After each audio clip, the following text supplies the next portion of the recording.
Shalom, selamat pagi Bapak Ibu serta saudara yang dikasihi oleh Tuhan. Kiranya berkat, damai sejahtera dan sukacita dari Tuhan Yesus Kristus senantiasa menyertai kita sekalian. Sebelum kita mendengarkan firman Tuhan dan renungan, marilah kita berdoa. Tuhan Allah Bapa yang Maha Baik, kami sungguh bersyukur atas kebaikan dan kemurahan-Mu, karena Engkau Tuhan yang selalu melindungi, menolong dan menopang kami. Terima kasih atas setiap kemurahan-Mu, ya Tuhan. Jika saat ini kami akan mendengarkan sabda firman-Mu, urapilah kami dengan Roh Kudus-Mu, agar kami dapat mengerti dan memahami apa yang Tuhan sampaikan kepada kami, agar karakter kami semakin hari, semakin bertumbuh menjadi lebih baik, sehingga semakin berkenan di hati Tuhan. Terima kasih Tuhan.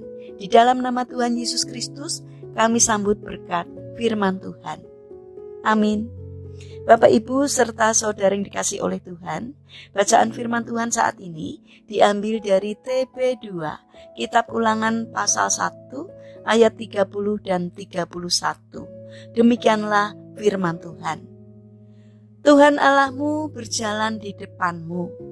Dialah yang akan berperang untukmu, sama seperti yang dilakukannya bagimu di Mesir. Di depan matamu dan di padang gurun, di sanalah engkau melihat bahwa Tuhan Allahmu menggendongmu, seperti seseorang menggendong engkau, seperti seseorang menggendong anaknya, sepanjang jalan yang kamu tempuh, sampai kamu tiba di tempat ini. Tema renungan saat ini adalah yakin akan janjinya.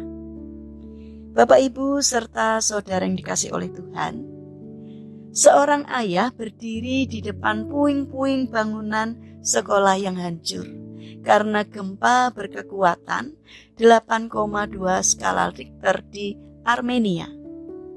Ia teringat pada anaknya yang diantarnya tadi pagi. Ia memberi kata-kata perpisahan kepada anaknya. Ayah akan selalu hadir untukmu dalam segala keadaan. Ingatlah itu. Ia berusaha tegar, tetapi kepiluan hatinya tidak dapat dibendung lagi. Akhirnya ia pun menangis. Kemudian ia menguatkan hatinya dan mulai berkonsentrasi untuk mengingat letak ruang kelas di mana anaknya berada.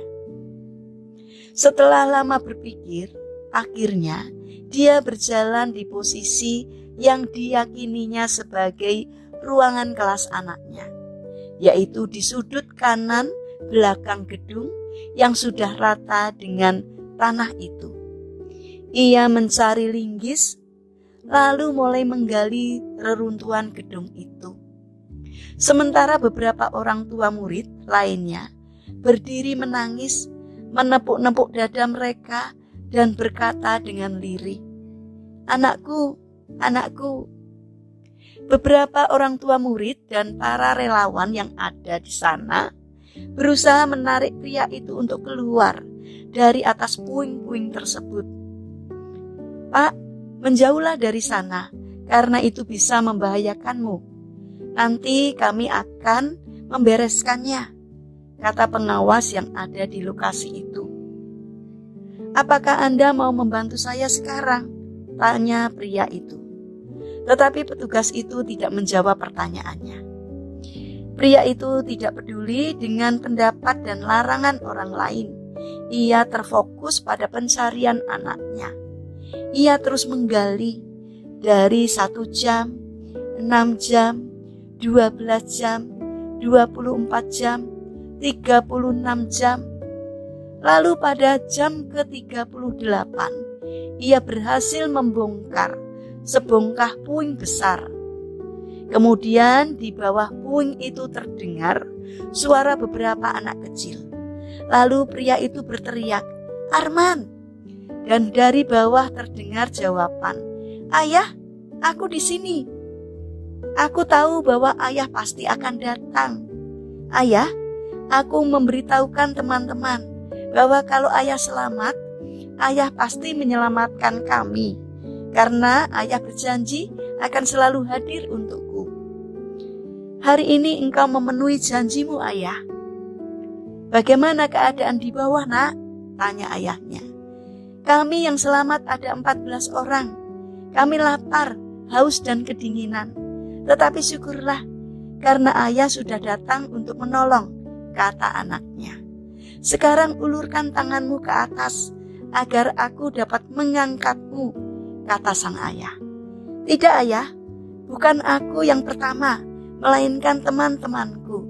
Aku akan menjadi orang yang terakhir untuk naik, karena aku percaya bahwa ayah akan selalu ada untukku, kata anaknya.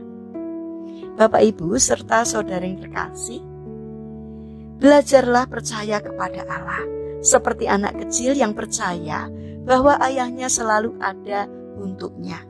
Beriman berarti percaya sepenuhnya kepada Allah, walau belum melihat atau mendapat sebuah penjelasan. Percaya penuh tanpa setitik keraguan merupakan dasar untuk melihat mujizat dan pertolongan Allah. Bapak, Ibu, serta saudara yang terkasih, mari tanamkanlah di hati kita bahwa di dalam suka atau kesukaran-kesukaran besar, Allah selalu ada untuk kita. Karena itu, mari kita bangun karakter mempercayai janji Tuhan. Karena kita yakin bahwa Tuhan akan selalu menepati janjinya. Mari kita berdoa. Tuhan Yesus yang Maha Baik, ajarilah kami untuk selalu taat dan percaya penuh kepada firman-Mu.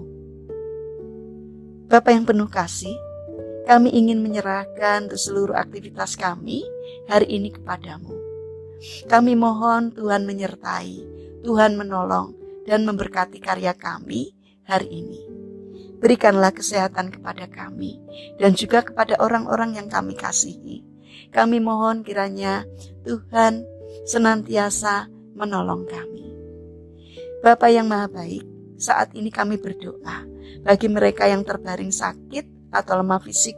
Kiranya Tuhan berbelas kasih, kiranya Tuhan berkenan untuk menjamah dan menyembuhkannya. Saat ini kami juga berdoa untuk pemerintahan bangsa kami. Berikanlah hikmat-Mu kepada Bapak Presiden, agar di dalam menjalankan tugasnya, ia takut akan Tuhan, sehingga kehendak-Mu sajalah yang dilakukannya. Kami berdoa untuk pasca pemilu, kiranya Tuhan menolong agar suasana masyarakat kami aman, tentram, damai, dan terkendali. Kiranya Tuhan campur tangan di dalam proses penghitungan hasil pemilu. Kiranya Tuhan memberkati, sehingga semuanya mendatangkan kebaikan bagi bangsa kami. Terima kasih Tuhan atas setiap kemurahan-Mu. Di dalam nama Tuhan Yesus Kristus kami berdoa. Amin. Puji Tuhan, Bapak, Ibu, serta saudara yang terkasih, kiranya firman Tuhan dan renungan hari ini dapat menjadi berkat bagi kita semua. Haleluya.